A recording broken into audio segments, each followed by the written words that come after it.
In the 1960s, the car industry had already made up its mind. There was only one engine that mattered, the piston engine. It was reliable, understood, and profitable. Every major manufacturer was improving it, refining it, and building their future around it. Everyone except Mazda. Mazda was a small Japanese company struggling to survive among giants. They didn't have the money, the scale, or the reputation to compete head-on with Toyota, Nissan, or Honda. So Mazda's leadership asked a dangerous question. What if we don't follow them? That question led them to an engine that most manufacturers had already given up on, the rotary engine. On paper, it looked revolutionary: fewer moving parts, smooth power delivery, compact size, high revving potential. But in reality, it was unstable, unreliable, and extremely difficult to perfect. German manufacturers tried it. They failed. Others experimented. They walked away. Mazda didn't.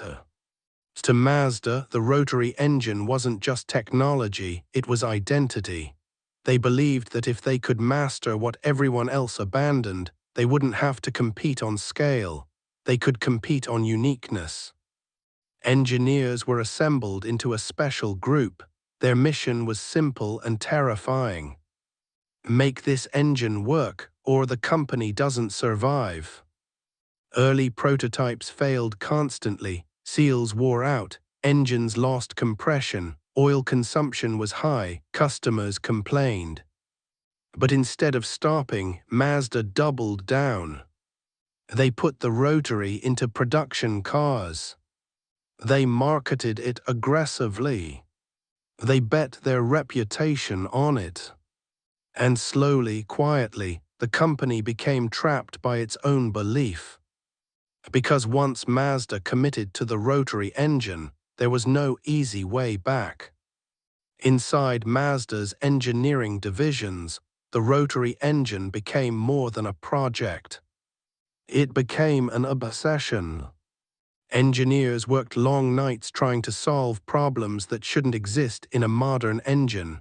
Apex seals failed under heat, emissions were terrible, fuel efficiency lagged behind competitors.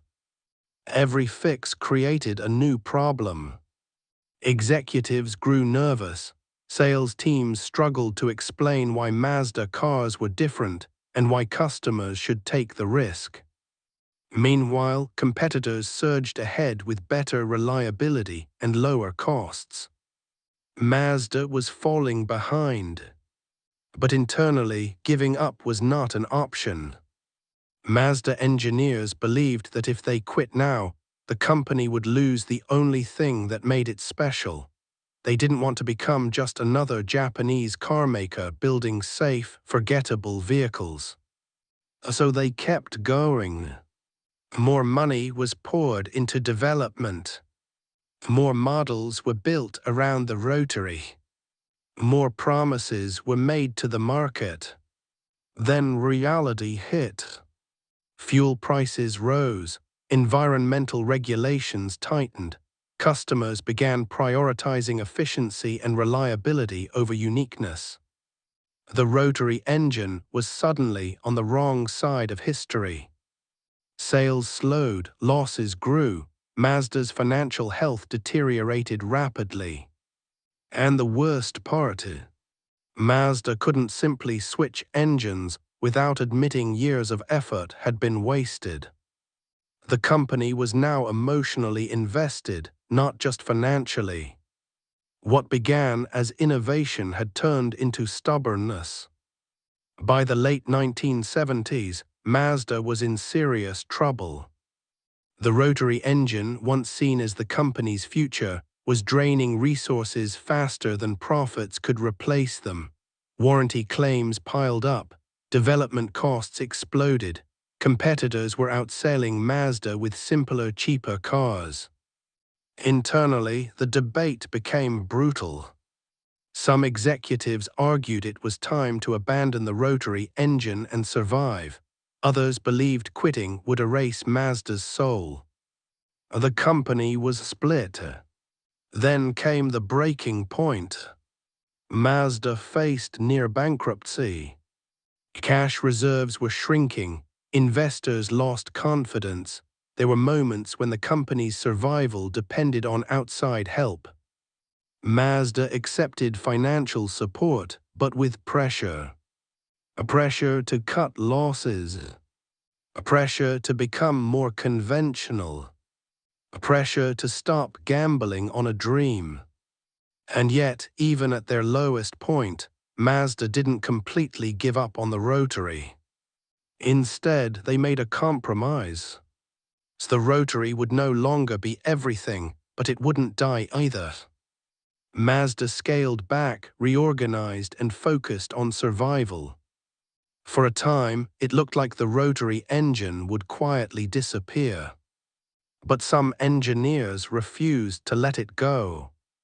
They believed the engine still had one final chance to prove its worth. Not on the road, on the track. In endurance racing, logic often breaks down. Speed matters, but so does efficiency, balance, and durability. And strangely, those were areas where the rotary engine still had potential.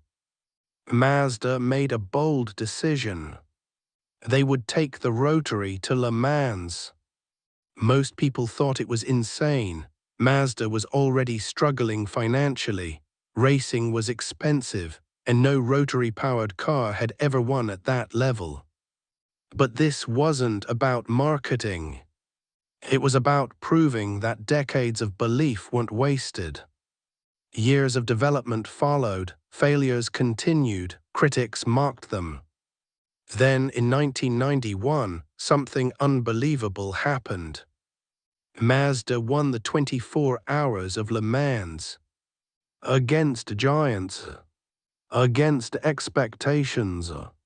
Against history. It was the first and only rotary-powered car to ever do so. For Mazda, it was validation. For the industry, it was shock. The rotary engine had proven itself in the harshest environment imaginable. But victory didn't change economics.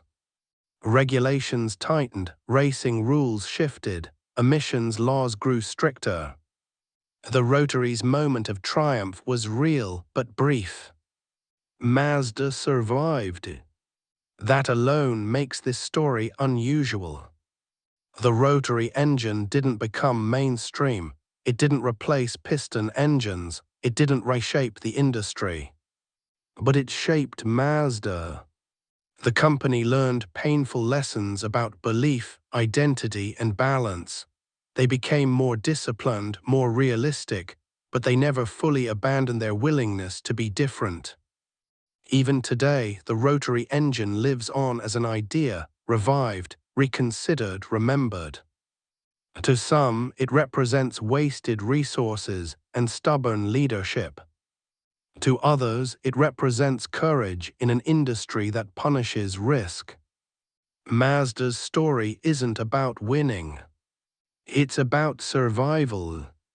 They bet everything on an engine no one else wanted, and nearly lost everything because of it.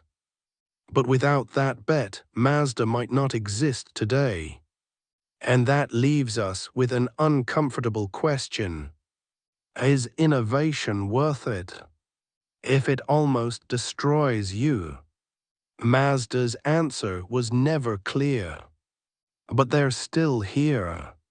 And sometimes survival is the only proof that matters.